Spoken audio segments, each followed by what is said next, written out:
All right, everybody, welcome back to the First Time Pictures podcast, where we review movies that we've been watching for the first time. My name is Anthony Ruth, and I'm joined here with my co-host Julian Lizama. And today's movie, we are going to be reviewing Masters of the Universe. This movie, I'm gonna give a quick cast shout out.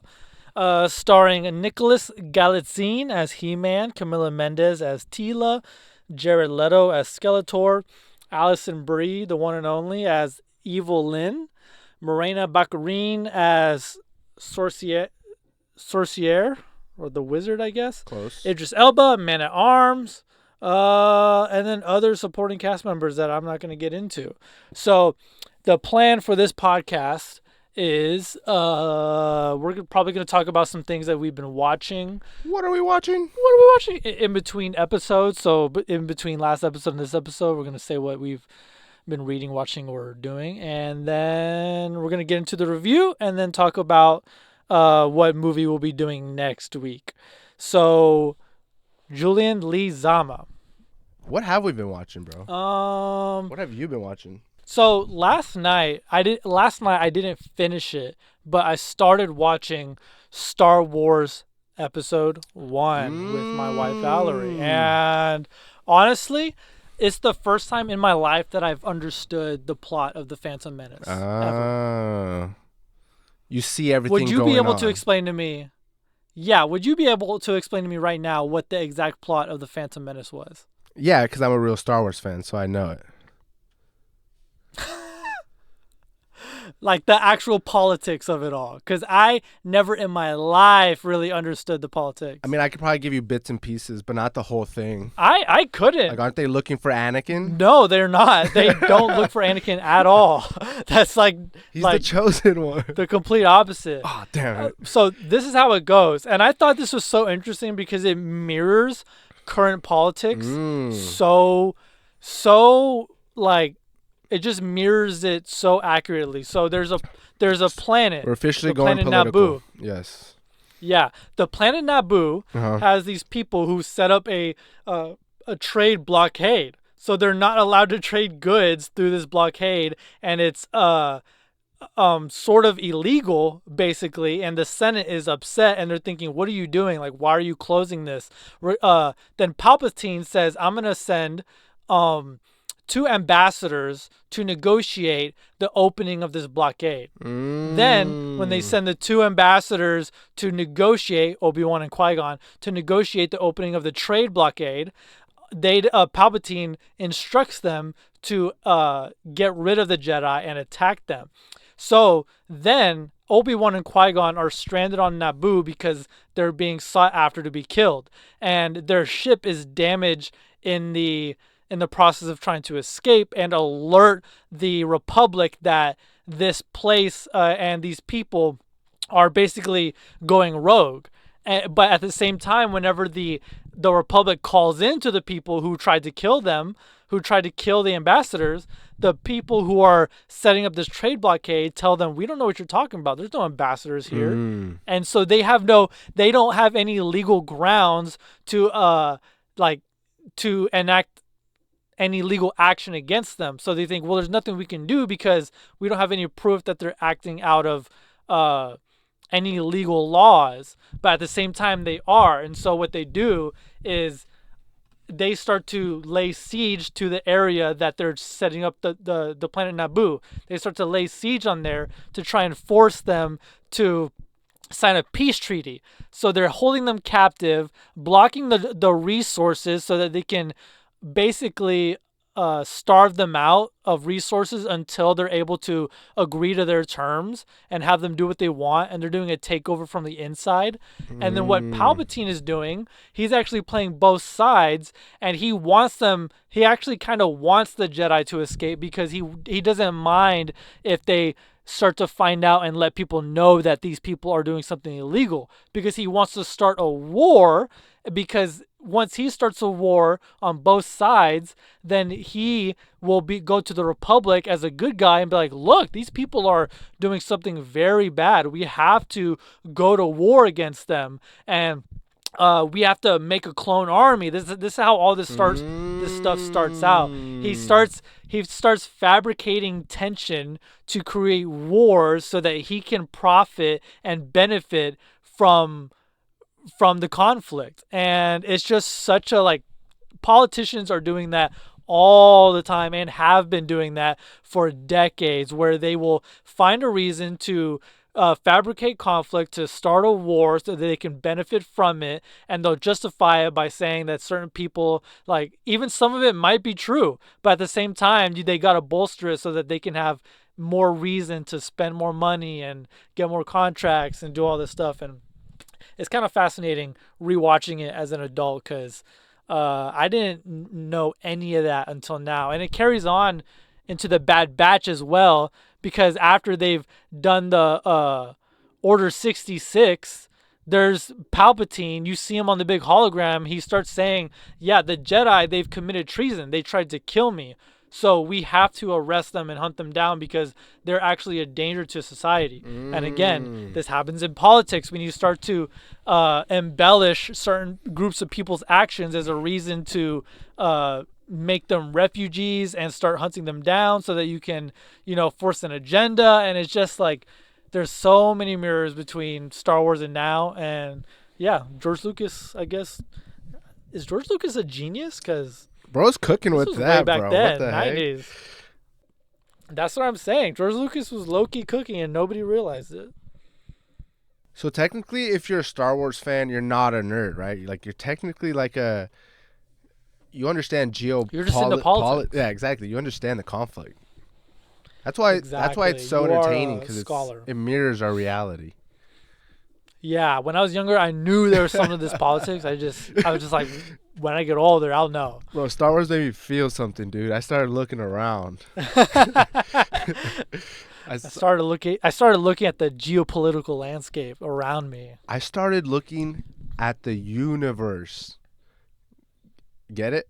Because today's episode, Masters of the Universe. Masters of the Universe. So yeah, I just wanted to say I like understanding Star Wars on that another level, because now that I'm watching it with Valerie, I'm able to explain things better. Because when you first watch it, those prequels, even if you understand it as an adult, can get confusing as hell. You got people under negotiating like this, like Jar Jar Binks going, Misa wanna go to Bongo, and he's like, oh, I think that's it's just crazy stuff.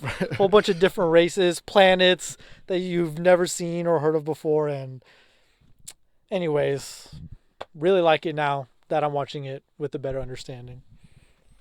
Nice. See, even 20 years later, longtime Star Wars fan over there, you could still learn something with the series.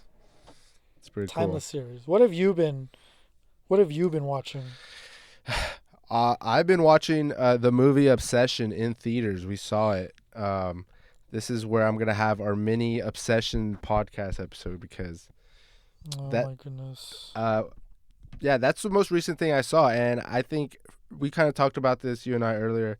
Just scary movies in general. Like, I have been anti-scary, but I'm not gonna lie to you, bro. Like, I've been thinking, I'm like, what other like good scary movies are out there? Like, what could be out there that's like just as good? Maybe the plot is like, what the heck is this? Like, it kind of puts you on a journey. Hereditary. You ever seen that movie? No. I know what movie we're doing next. That just sounds horrible. That movie just sounds horrible. It's honestly more disturbing than Obsession, in my opinion. Ooh, see, like, you're not down to just see like what it's about?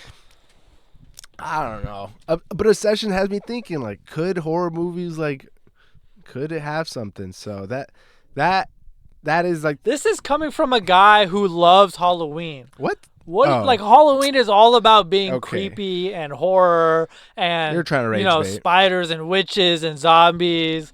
We all know it's so weird to love Halloween as much as you do. Guys, and be like, but I hate horror. I hate horror. First of all, if Halloween is monsters or nothing and scary stuff, there wouldn't be little kids dressed up as Bluey. Fact. There is more people. You would hope so. You would hope so. There's more people who celebrate Halloween that are little kids or parents that have little kids than there are just adults. And I bet there's more little kids doing cute stuff than adults are doing. Oh no. I claim that as fact. Okay? Those two things, facts. So Halloween is not your guys. This is coming from a guy who Halloween It's horror coded. Halloween was not allowed for him, so he has to justify why he doesn't like it. That's actually the best example of me watching from the outside. I'm not indoctrinated from a young age. You got indoctrinated the other way. I don't bro. realize what I'm surrounded with. You got indoctrinated the other way to hate it. I'm not gonna let you get away with this propaganda anymore, bro. You know? Bro, one day I'm gonna unindoctrinate you, bro. I've got to unbrainwash you. Oh my goodness. But yeah, guys, we both saw Obsession. We thought it was great. We thought it was cool. You did not think it was great at first. Tell the audience Okay. You sounded both you and Kaylin sounded disgusted and honestly a little salty. Like you were admit it, you were a little salty leaving theater, guys, that I recommended that movie. Guys, I was literally like, Obsession, like I heard about it, and then Anthony's like, yeah, I'm gonna go see it. I'm like, what the like, why are you gonna go see this? Like, I swear you don't watch anything. Like, this dude's just like, yeah, I'm gonna go watch it, and I'm like, okay. So I'm like, I guess like I'll go watch it so we could do an episode. He's like, after he leaves, like, bro, we definitely gotta do an episode. So I'm like, fuck, I guess I gotta watch Obsession, a horror movie that I hate. And yeah, leaving the theater, I was like, what is this? Like, I don't watch horror, so I had a disgust feeling, disturbed, not a fun time.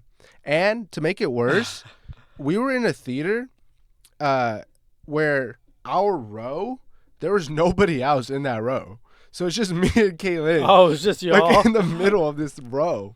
So it's like everything's so much more scary. You felt vulnerable? Yeah, I felt vulnerable. Like all the creepy scenes, you feel her around you. Like there's nothing else. So yeah.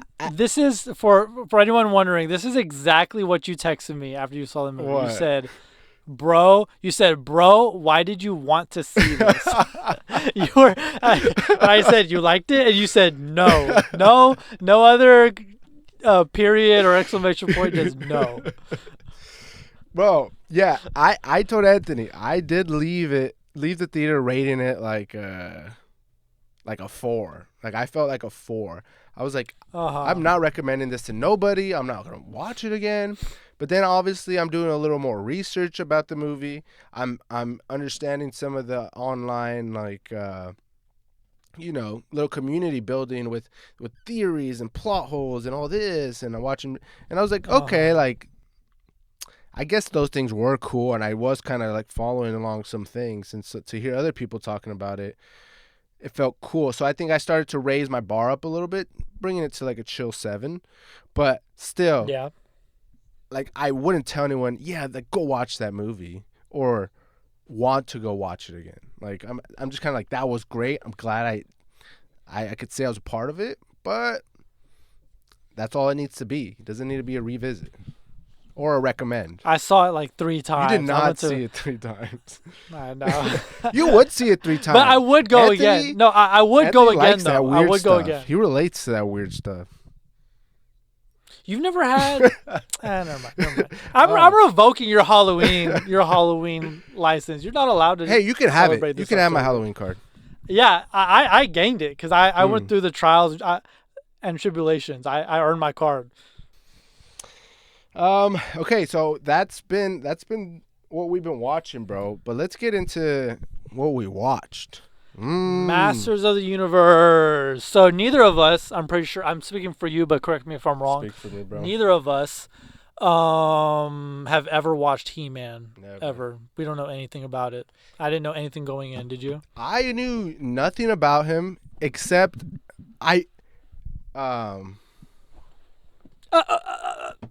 sorry, music started playing on my phone.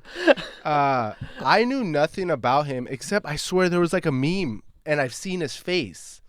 And oh yeah, I've seen the face. I've seen like pictures. Yeah, I've seen pictures because this guy is memeable. I feel like that whole series was memeable. Definitely. But I know nothing of the story, nothing of the characters. but yeah, really know nothing about him. Can I tell you some like cool things I found out about that series though that I really found pretty cool? Tell me. So the only reason He-Man is a thing is because of a toy company called Mattel. And you know Mattel, they just recently did a Barbie movie because they also produce Barbies. So Mattel also does Barbie. I see that logo where it looks like a sticker. Yes. Almost. So you can kind of see where I'm going. Where Mattel created Barbie. Barbie then becomes Transformers. Oh no, that's a Japanese company. Continue. Barbie gets TV shows. Barbie gets movies. Barbie becomes big. They sell more Barbies. Okay?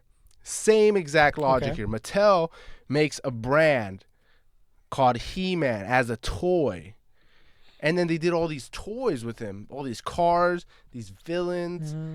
And then that toy brand becomes a TV show. That's He-Man. That's all this stuff started from a toy brand.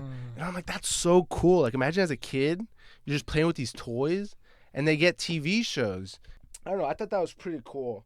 That it all started as a toy brand, and then it became, big franchise. Kind of like you could say Marvel started with comics, but this one started with toys. So, pretty fun fact about how we even got to see Masters of the Universe. Do you want to go over? I kind of don't want to do the whole film because like the plot is just what it is. Yeah. I kind of want to do like likes and dislikes. Yeah, I feel like there's not much. I guess we could even start right there. Right. We could even start right there. Yeah. Let's start at likes and dislikes. Real quick, what did you feel about this plot? Right. The plot? Because to me, bro, it felt like super generic. Like, oh yeah, I agree. Like, I was telling Kaylin this. I was like, this movie has like tropes, you know what I mean? And it just feels like everything's a trope. You have the Superman trope, kid sent away from danger, has to return. Villain's bad. Thor Love and Thunder thing where the power's not in the hammer, it's in you, Thor. It's always been in you. So I don't know. A lot of the plots I feel like I've seen all of this stuff everywhere. Nothing felt like crazy new to me. So literally, I don't know. I didn't feel attached. I didn't feel like emotion or nothing because I'm like, I can't grasp on. Literally, I know the saddest I felt, bro, was when the freaking robot dies at the end. I was like, yeah, I agree because I think one of the I'm gonna get into a dislike. Okay. You know what I dislike the most about this movie is I think they completely I think every single little life lesson in this movie was written so backwards and just didn't make any sense whatsoever. Really? So the first example is when his dad gets crushed by the rocks and he's talking to him on his deathbed or whatever, right? Yeah. He says like, Dad, look, I'm finally who you wanted me to be. And then the fucking dad looks at him and starts to act like, oh, no, I always wanted you to just be yourself or something. I'm like, what are you talking about? You berated him earlier in the movie about how he was too weak and he wasn't enough. And then you're just like, nah. Like, this guy is trying to get into heaven so badly and trying to act like he never did anything wrong. That was just such a weird moment that fell short because the dad just is such a hypocrite. What are you talking about that you didn't, like... He was acting like he always loved him for him when they had a specific scene in the beginning where they show him that the dad is so disappointed in him. They had that moment where he's walking away. Look, he's going to turn around. I guess. Okay. I mean, yeah, that gave me the Bowser Jr. scene where, he runs into Bowser Jr. and Bowser Jr. is like, Dad, look, I created the thing we talked about. We're going to destroy worlds. And then... Bowser's like, dude, I didn't. But that was after. I didn't want that from you. Like, dude, like That was you after Bowser. Like, you spend time in the beginning with Bowser, how he's working on himself and he's like questioning his life yeah, choices and his morals. This one, you never see the dad go through an an arc. arc. There's an arc. There's an arc missing He was in with this prison for dad 15 because years. he just did a 180. He just did a That is 180. true. It felt weird because also whenever they were talking to Idris Elba's character, the guy who plays He-Man, he also tells Idris Elba like, yeah, I used to berate me and I used to lose my self-esteem, and I'm thinking the one scene you showed us is where he's the Like a only good person guy. in the entire world. Yeah, he's the only one who uplifted him. What like That is they true. the little moral of the stories made absolutely no sense. Then at the very end, the robot says, sometimes being a man is like more than just muscles. I'm like, he specifically needed muscles to win. He couldn't do it without his muscles. What are you talking about? The moral of the stories in every little arc made absolutely no sense to me, and it kind of irritated me. That's funny because the thing that guy says at the end is his name's Oracle. He literally verbatim says, "In today's story, we saw muscles do not make a man. Character does." Exactly. Yeah. That's what I was talking about. Character does. Okay. Well, you And just let you know in you this will one- not win or succeed if you don't have he muscles. tried using the character card in this one. It did not work for him. It did not He work. tried They talk did not. jutsu against Skeletor. Yeah, makes absolutely no sense whatsoever. And I agree with you too. Whenever the girl robot got shot, I went, "Oh no, that's kind of dark and sad." Dark and violent. The robot. Yeah, He did. she like begs for her life. That robot was cool too, bro. Yeah, I literally look at Kinlan like, no. I know. Saddest death scene. Something I'm gonna throw another dislike. I'm dogpiling the dislikes. We're starting strong. Let's do it. I laughed probably one time, maybe two times.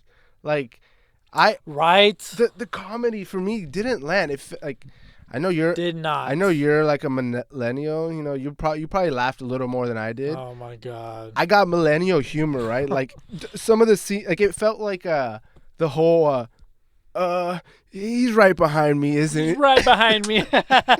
Dude, Yeah. like there's a scene where they're walking in and it's where He-Man sees Idris Elba for the first time. He's like in that prison and he like pees himself. He walks in and he goes, "Oh, smells like a urinal in here." Oh, it's just him. And I'm like, bro, like that's so corny. Like I was not laughing at half of the scenes in this movie. And like also something I didn't like is like they have this badass walking out, breaking out of jail scene. Yeah, we're united. And then they kind of hit the They start coughing. And I'm like, bro, my theater's dying, right? And I'm like, what? I'm like, this movie was made for you guys because Your theater was dying laughing at that Yes. scene. I literally go, is this really funny? Like what? Like no way this was funny, bro. Like I don't know. Yeah, that's a problem, I think, with modern films where they have to undercut a serious moment with the joke. Like they are such cowards and pussies. They can't commit to a serious moment because they're afraid of being corny. But that they end up falling on their own sword because you end up making the scene itself corny by trying not to be corny. Yeah. So I mean, the humor. I don't know. Like some of the things were okay. I probably did get a good chuckle here and there, but for like the main Lanny jokes, I didn't know. I didn't really laugh. I mean, this leads me right. There were moments I definitely did laugh. What leads me into where I was really enjoying the movie and I really liked it, which I think is going to be a positive for me, is freaking Skeletor, bro. Like that, him on scene, I was laughing at the type of character he was, what he was doing. He had so many like funny scenes because I loved that mannerism that he had of like this sassy, bossy, like evil guy. And I was looking forward anytime he was on the scene. Like I cared more about his plot than freaking He-Man. So for me, that's a big plus. You know what? You know what he reminded me of? What? I totally thought that he could be a SpongeBob villain. Like, you know how Ah. there's that scene where Patrick is like, "That's not my that's not my wallet." Yes. That's I'm like, this exactly dude, what I thought of too, bro. right? And so I feel like if it makes sense because those villains in the SpongeBob were kind of based off of those cheesy Batman Ah, 50s villains true. or 60s villains, and I'm thinking this is a 60s cartoon, so they like giving him that humor fits into our mind of that aesthetic of a villain being goofy or not completely taken seriously, even though he's over the top evil and everything, because we've seen it be comedic relief before in SpongeBob with those type of people.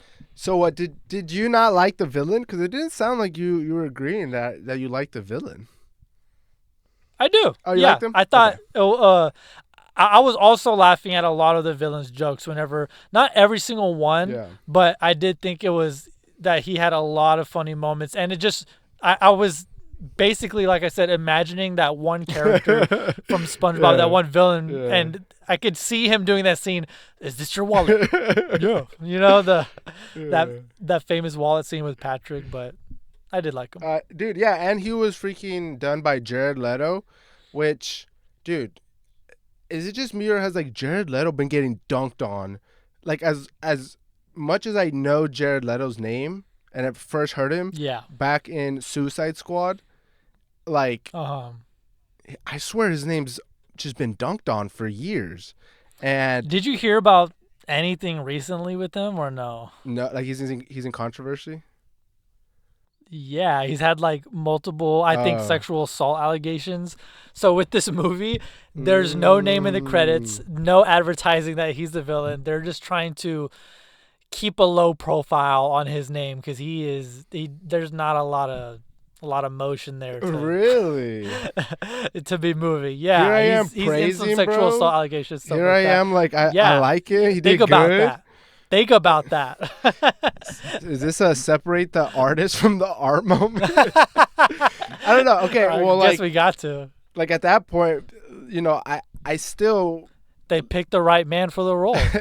literally leaving. I was like, wow, Jared Leto, like you just reclaimed your name in my book, bro. Like, but now Forgive him. now he just got it off.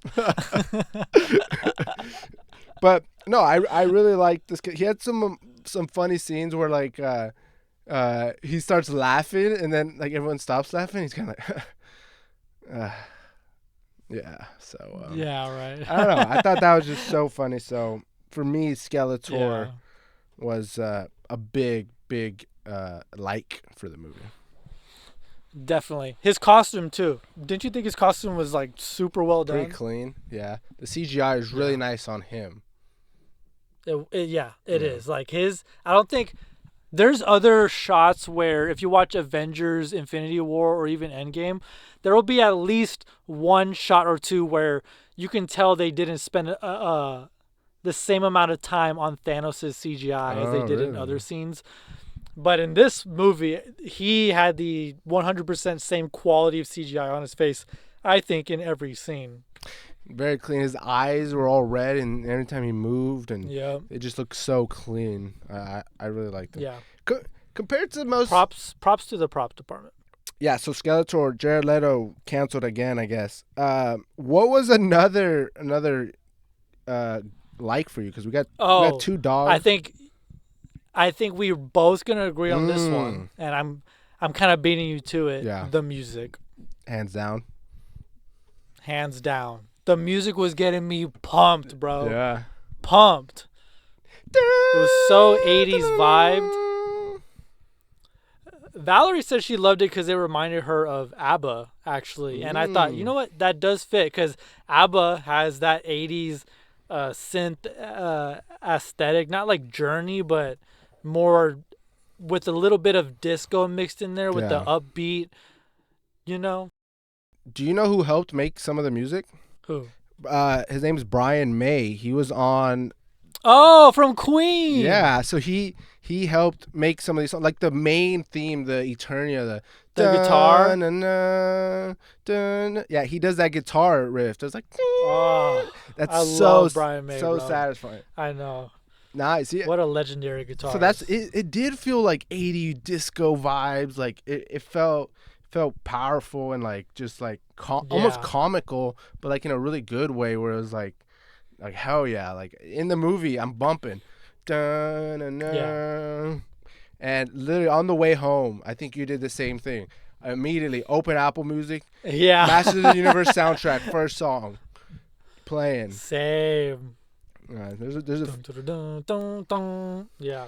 What was I gonna say? And I think that's a plus because when the music is playing and they're doing those scenes, I think every little arc they tried to do completely fell flat on his face. They face planted with like those emotional arcs. But I low-key forgive him because I think all the action and the especially his first power-up scene. What did you think about that first power-up scene? I have the power. No. He doesn't say that? I thought it was like, by the power of grace, or he might say that. You know what? I don't know. Nah, You got me doubting he myself. definitely says I had the power.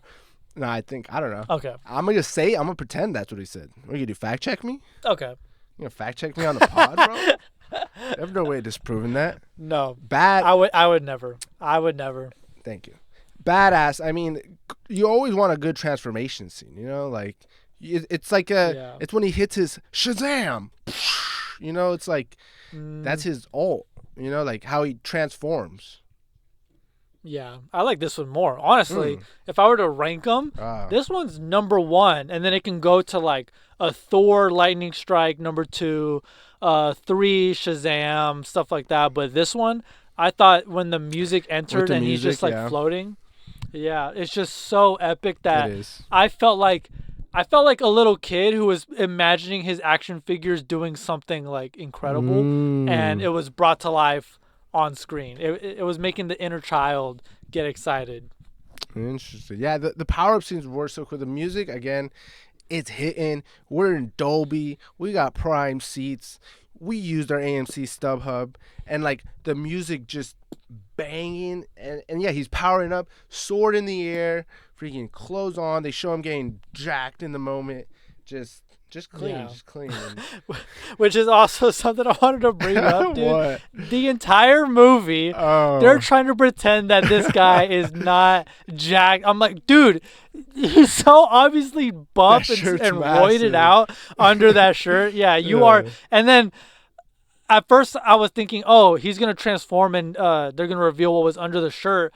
But I thought it was they made him kind of comically skinny when his clothes ripped off, because that was not the body he had throughout the whole movie. Right. He was in the gym. He's struggling with the barbell. Yeah. I'm like, dude, you're the biggest guy in the gym right now. You're not fooling anyone. You're ripped. Yeah, I mean, I didn't know. I didn't consider they were trying to hide it the whole time. And then I saw like people talking about like they're trying to say he's not. I was like, I guess I wasn't paying attention because I didn't think he was like swole when he was like working for HR. I just thought he was just like a dude. And then have you ever seen like a bodybuilder wearing a suit? You know how their back is too wide? I could see that. Like his back is wide. His lats were just like that, like Cobra constantly. You know, I'm like, back. Dude, I see it. Yeah, the Dorito back. You can clearly see he's jacked. That's so funny. In my opinion. I've never seen that guy. He apparently was in Teen Wolf. Yeah. He was in another movie too, and that's why Valerie wanted to see it so badly, because apparently he was in some romance movie. Let me see if I could find it. Dude, movies and shows. That's what I was gonna ask you. Like, you had these tickets before I got these tickets. Like, why did you like want to go see that movie? Was it because of Val? Just because of Val. Really? I didn't have any. That's so funny. Yeah, she saw that 6-pack in that trailer, and immediately was like, "I need to see them." I'm like, "All right." She said, "Babe, I reserved them using our AMC. You don't have to worry about it. I got it." I know. We're watching the trailer, and I got a notification on my phone. It was like, "Masters of the Universe. Here's your pass." That's so funny. Okay, because you tell me like week of like I'm gonna go watch it. I'm like, what the heck, bro? High Like, Strung is a movie that she really liked him in, and yeah, High High Strung. Strung. What was his name again? His name is Nicholas Galitzine. Shout out Nicholas. Galitzine. Um, yeah, You want to get into ratings, or you have more to say? I have one last thing to say. Okay. Which is like, okay, this movie does feel, like 80s vibe, cartoonish, almost like self-aware kind of, that it's a little comic-y. Which is a style. It's like a choice you could go for. Aesthetic. What do you feel about that style versus, I feel like something that's been going on recently is like that whole dark and, Man of Steel and that aesthetic. What is your opinion when someone chooses to do, original compared to dark and gritty? Do you dislike dark and gritty when they do a take on it, or do you just prefer the original? Oof. Because the original person who was working on this project, his name is David Goyer. Have you heard of him? David Goyer. Yes, I have. He wrote the Dark Knight trilogies, Man of Steel, Batman versus Superman, and podcast reviewed Jumper. Oh, yeah. Really? So he was originally supposed to do it. And those movies that kind of named out are a little darker. Even Jumper's a little dark. That kind of like Michael Bay aesthetic, I guess. So he was Michael Bay, Zack Snyder. He was originally supposed to do it, but then whatever, it passed through people's hands. Then it went to Travis Knight, who did the new Bumblebee movie, which is Deadpool 2. Deadpool 2? Okay. Oh, actually, I don't know. Speaking of Deadpool, the Phoenix lady from this movie was in Deadpool. You know that? The Phoenix. Oh yeah, Marina Baccarin. I forgot how to say her name. Yeah. So what do you feel about like dark versus like original? I think the thing is, if it works, it works. But I think context matters. So my philosophy, and I've talked about this as well, when it comes to people recasting in different races and stuff like that. I think if you've gotten your media multiple times and you've had it a certain way, for example, Spider-Man is now going on its 10th movie in the past 20 years, because his first movie came out in 2002. So the past 20 years he's had 10 movies as a white guy. So when you do Into the Spider-Verse with the Black Spider-Man, it's not a big deal, because you've gotten 10 different versions of your own Spider-Man. And so let's go to Superman. Superman has had almost 10 movies as well. If you start to change them up a little bit, and I think My Adventures with Superman, that cartoon, when I'm watching that, it is a little jarring seeing him have these electric powers and them doing a little bit of a revamp on it. But I've gotten it so many times. I've had multiple Superman cartoons. I'm not upset. If I want my original stuff, I can go do that. But then if you take, let's say, a property that has never been adapted before, and for the first time you're thinking, I'm going to change it up, I'm going to switch it around, you can't expect the fans not to be upset about that. Because if I was getting an adaptation of something, let's say a manga, for the first time, Jujutsu Kaisen, if they decided to change plot points, change characters so they have different personalities, I would be upset. Like, if it works, it works. But at the same time, especially if it's a movie, context matters. Where if you're doing it for the first time, I think just aim to be accurate as possible. And if it flops, it flops. And maybe try to do so. Then you can try to do something different. That's kind of a long answer, but what do you think? I think that's fair. And I mean, like, for this movie, I like the direction they went. Maybe I would have liked the darker theme. I mean, I like both themes. And I'm just like you, bro. Like, if you had to choose for this one, which one would you choose? I would honestly choose keep it original, not too dark, because the show wasn't dark, and this was my first time watching it. So If I was a That's if I true. was a longtime fan, they've already had multiple TV shows, multiple movies. Literally, the first He-Man in the first movie showed up in this movie. He was the guy in the gym. He was Yeah. He-Man from the first He-Man. So like He-Man's been around for a long time, and so Uh if they huh. went darker, I also probably wouldn't have minded, if I was a longtime fan. But because I'm a new fan, getting introduced, this was a good introductory to it because now I'm getting familiar and all that. And I've recently been seeing like clips of the older show online, and I can kind of feel the theme, and I can kind of feel how it Uh translated. huh. Um, so, so Yeah. then, I think it also kind of counts as a first time if your first go at it was in the 70s or 80s when you don't have the technology to really make it like the show or the source material. So that's what I think.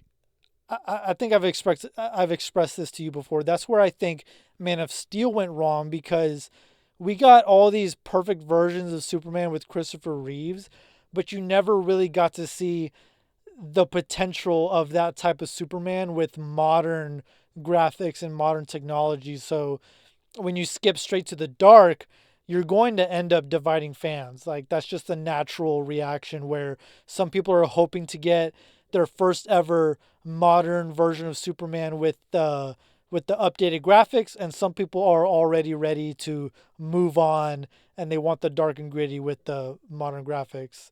So I think with this one, even if there was a movie in the 80s, I'm thinking just do it right because I bet you the 80s did not have the graphics like this one at all. When you're last. ready, I have another gripe. Oh, you have a gripe? Throw it in there because I have something fun fact. Oh, okay, okay. So another gripe with the plot where I feel like they face planted. So after all this time, Mm-hmm. he gets thrown into prison. Yeah. He sees his mom.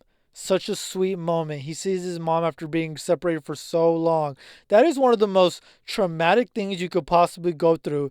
Being separated from your mother at 10 years old Yeah. is the most traumatizing thing ever. Mm. Right after he gives her the hug, right? Yeah. He's sitting by himself.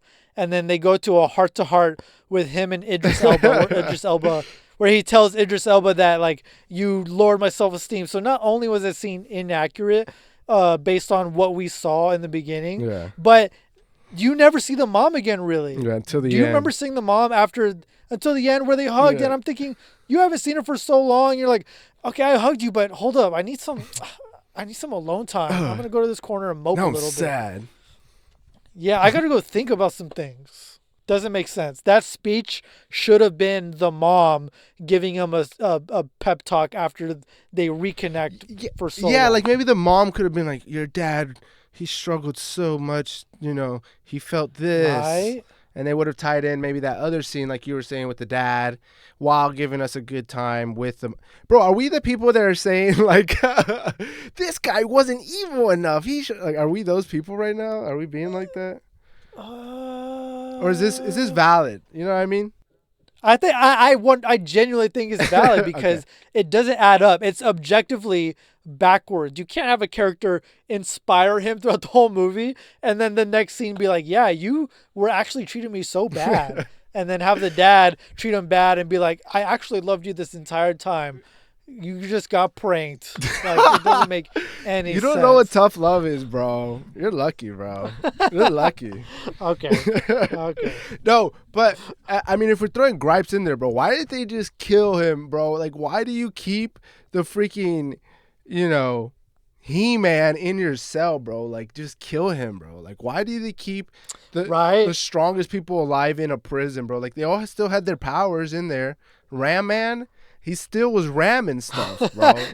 Like, They let that guy. Yeah, isn't it such a plot hole when they throw someone into the prison and they don't do a pat down? I think that's such a glaring plot hole. It's like you may have weapons, but I don't want to know what you got. Just don't. Just promise me not to use it. bro, I guess we're dogging out the movie here at the end, bro. How come after years, right, where he finally touches the sword, that people at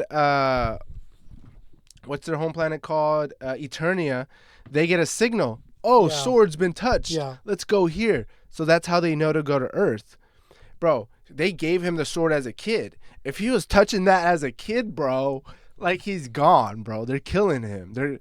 They're pulling up on him as a kid because they confirmed when he grabs it, it sends out a signal. Didn't he lose it though? Like immediately when he fell in the river? Exactly, but if they sent him to Earth with it, like they were hoping he was going to hold on to it because it's the power, right? Oh, so if he did have it, like that's a horrible plan they because set him they up. would just know where the sword is. Yeah. So that was my big plot hole. I was like, bro, what? That's a setup. Yeah, and then there's this one scene with freaking Skeletor.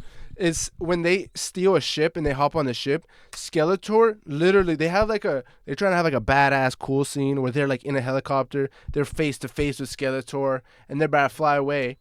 Bro, Skeletor, staff in hand, doesn't do anything. He could easily zap the ship. We see later in the movie, he has the staff, and he can zap at afar. Like, it's not like he has to touch. Yeah. He can freaking cast lightning. He didn't even try, bro.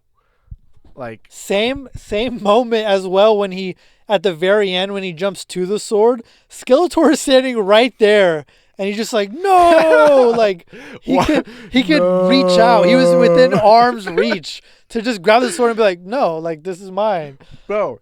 And he just watched him do it. The sword scene, bro. They're looking for the sword for years. Like that's all everyone knows. When they're fighting on the scene where He-Man is fighting Lockjaw and he loses the sword is right in front of all these henchmen. They're all just kind of looking at it. When that's like your core mission for the past 15 years.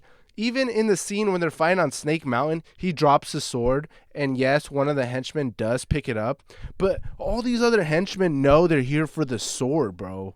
And he has the sword. Like, that's your one mission. Like, eyes on the sword. Right. Everyone forgot about the sword. And, I mean, the sword isn't the power, but they thought it was. But you don't know that. Yeah. He doesn't know that till later. No. Yeah. It's not the power, but it is the power. That's a good life lesson as a man, right? Yeah, you need some sort of extra being in order to defeat. His name is Jesus Christ. Ooh, getting political and biblical. We're just getting messy on the First Time Pictures podcast, bro. I'm in the Halloween gang, bro. I forget. Halloween is not a Jesus holiday. Guys, at the end, the last thing, my last note that I wrote in the movie, bro, is when that guy Orko pops up and he's like, so today, guys, we learned, and I was like, I wrote down in my notes, thanks for the message, I guess, right? Like they just had to tell it. Yeah. Like almost in a hating way. I was like, okay, like that's funny. But then I find out at the end of every episode of He-Man, a character from the show gives the lesson of the episode. So it was kind of like a tie back nod that I was like, okay, I appreciate it now. But I was figuring because I'm like, there's no way that robot is an original character. Like they obviously shoehorn that in for the nostalgia. Last point before we get into our ratings, bro. I also kind of wish I knew the lore because in my theater, I don't know if this is how your theater was. My theater was laughing at a lot of like very specific references, or when a very specific character something would come on, people would cheer, or they were like, oh, and you know, I like feeling those things when I go watch like a Marvel movie or a Star Wars movie or they redo a movie. Like if we were watching like a Happy Gilmore movie and they started showing someone and we're like, oh my God, that's Julie Bowen, you know, like stuff like that. Like I like knowing that. And so my whole theater had those moments, and here I am lost as a duck, bro. Like so confused, and I was so lost. I wish I was part of the crew. I don't know if your theater was like that and they were hyped, but mine made me feel like I'm missing out. Mine had moments where the theater was laughing, but definitely not a energetic crowd. I like a good crowd. I don't know, bro. The Houston crowds always sound live. You talked to me about so many times. You're like, bro, it was so lit. People were jumping up. I'm like, every time I get some like, I don't know, 60-year-old crowd where they're not really into it. That is so fun. But I need to, did your theater I clap? need to go to Houston. Did your theater clap afterwards? No. No. No, bro. They're boring as fuck. My whole I need theater to go to clapped. Houston. Dude, every movie I That's go crazy. to. You start the clap. Okay, I do start a lot of the claps. Yeah, that doesn't count. That's so true. It's not the crowd. You're forcing it. No. But I'm gonna say it's like I start the clap like 60 to 70% of the time, but the other percentage, I swear, Masters of the Universe, everyone started clapping. I didn't start the clap. I was happy I got to join it. You sat there, your hands were like ready, you're just waiting for it. Low like key, you have them up. Low key. I wanted my row please. to know I'm part of the clapping game, so they feel comfortable to clap. You know what I mean? Like, but if no one starts it, you're starting it, aren't you? Yeah. Even if no one claps and I'm the only clapper, like I know Kaylin will clap behind me, but you know, I'll start a clap and get no motion. I'll start a clap and get the whole theater rolling. It's like a gambling game, and I kind of live for that. You know what I mean? It's kind of like, you should try it, bro. Start the clap next time. Let me know how it goes, please. Hey, for Supergirl, bro, you're starting the clap, bro. You better. But for Supergirl, we're not gonna have to start a clap. You know the theater's gonna be standing up, apparently throwing flowers to the screen. I don't know anymore. We're watching Encore. We're watching it in Dallas, bro. Stuff. That's so true. Bad stuff. It's gonna be dead here. silent. We're just gonna walk out quietly. No, we're starting the clap, so there's gonna be we'll be good. We are. You know what? We're gonna make a promise right now. No matter what the theater reacts, you and I are standing up. No. Standing ovation. No matter what. Insert clip here. Insert clip here. No. Okay. All right. You heard it here on the First Time Pictures podcast. We're standing up, clapping, throwing a little woo, right? Throwing a little. Yes. A little. I don't know what this sounds like. If I could whistle, I would whistle so loud. You heard it here first, guys. You're going to have to hold us accountable. This episode will come out in 2 weeks. If y'all don't see us standing ovation, feel free to leave us a 4-star review, not a 5. This episode, it should be coming out this Wednesday. 2 weeks? Yeah, 2 weeks. Masters of the Universe, or are you talking about Supergirl? Supergirl comes out in 2 weeks. Okay. I thought you were saying the episode we're recording right now is 2 weeks. I'm like, you just want to gatekeep it? You just want to hold on to it for a little bit? Yeah, so y'all gotta hold us accountable to this promise that Anthony made. Yeah. He's feeling himself because I didn't force him. He wanted to do it. He low-key wanted a reason to do it. Yeah. Okay, ratings? All right, so ratings. You come up with the system. Oh, okay. How many HR complaints would you file so that you could go see this movie? 5 out of 5? 10. You filing 5 reports? Yeah. Okay, if we're talking film, like objectively, I think this film, the quality of the dialogue and the story, the action is fantastic, but story, dialogue, 5 out of 10. My enjoyment of the film, because I was getting a big kick out of all the big action scenes and the power-up scenes. You know, it was making the little kid happy. Like an 8 out of 10, honestly. I was thinking, you know what? That was badass. Like I would go to YouTube and I would type in He-Man power-up scene just to watch that. You know? You would, bro. You'd be watching power-up scenes, bro. Yeah. What about you?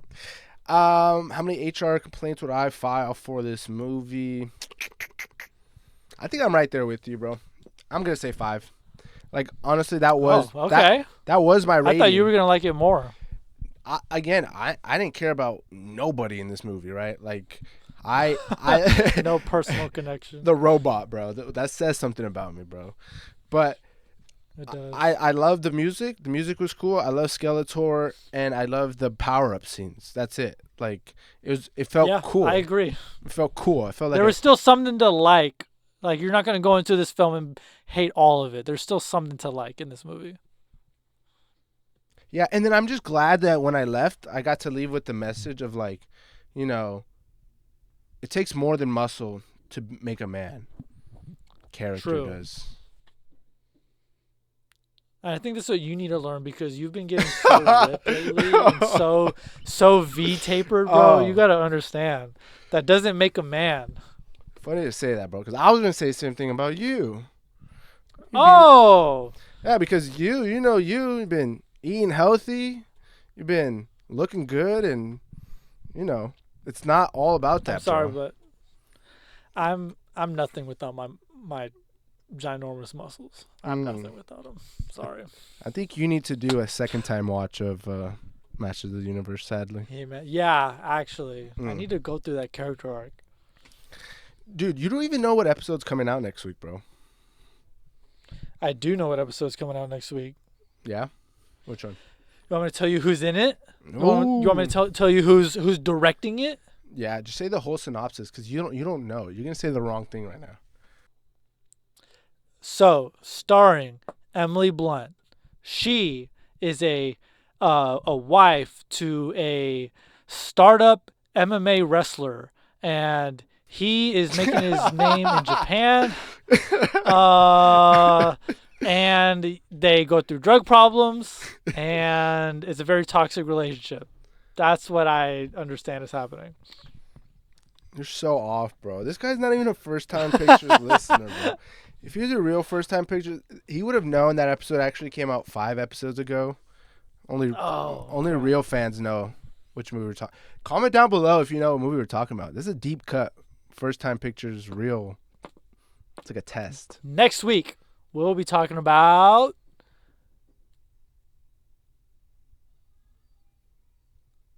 I'm throwing the alley-oop. Oh. Talking about We're talking Star Wars, Maul, the Shadow Lord. Oh, I thought we were doing Disclosure Day. Disclosure Day. Yeah. Are you watching it? Yeah, I got my tickets. What the heck? You told me. I could have swore. I said, are you watching Disclosure Day? You said, Yeah,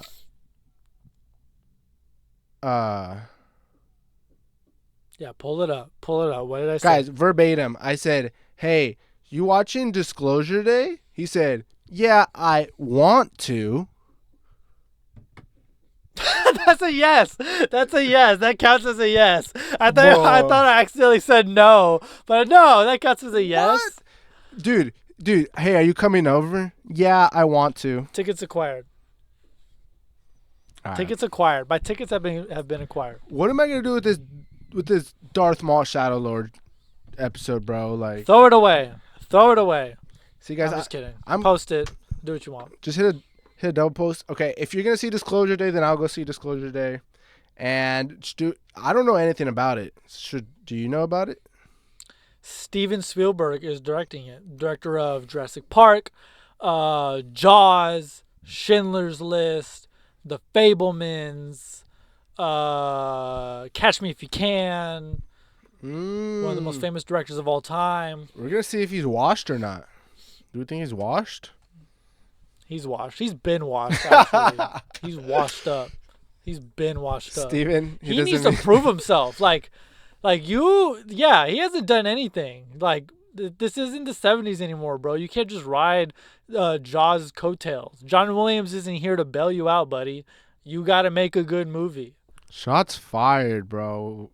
Let's see. We're going to carry that energy into next week's episode. And I know you're listening, Spielberg. Hey, stop listening, bro. You're taking our ideas. Yeah, actually. Go fix your movie. Jaws wasn't even that good, bro. It's overhyped. We'll find out. Jaws was okay. Yeah. Dunzo Bunzo, say goodbyesies to the Dunzo Bunzo. Please, if you haven't, leave a review. It helps us get recommended. Leave a like. Interact with the channel in any way. Comment down below if you think our opinions are stupid and you disagree, or if you think we have some valid points. Just let us know what you think. Yeah, I know that you're gonna probably complain with what Anthony has to say, but just be a little nice, guys. Comment down below if you think horror is a part of Halloween. I want to know what y'all think. Comment down below. Dude, that's a bad way to frame it. Of course, it's a part of it. But if you exactly. Thank you. Debate settled. Okay, like a 5%er, like a 5% part. No, like at least 50%. Bro, that's like saying At least that's like 50. saying, guys, tell me if America is racist. And it's like, yeah, there's some racist people, but like that doesn't make everybody. So like if you're saying Halloween does it have some of this? It's like, yeah, some of it, but it doesn't make the whole Halloween scary. So Okay. If you go to a Halloween party and you show up as a demon, okay. will anybody question why you're wearing that costume? No. Reframe the question. You're going to a little kid's party as a parent with little kids. Actually, yeah. If you show up if like a little kid shows up as a ghost, nobody's batting an eye. A ghost like Casper. Example, a E.T. cute little ghost. E.T. Cute little E.T. You Still a ghost. Bruh. Casper can be scary. So comment down below, guys, if you think horror is the main part of Halloween. How about that? Also, comment down below if you want Julian to watch Hereditary. Bro. And for us to do a review. And if we get 10 likes on that comment or 10 yeses for that movie, we're going to do it. No, guys, don't do it. don't listen to Anthony. Okay. All right. Yeah, I think that's the end of the pod. So let's hit Peace. it. Peace. That's it.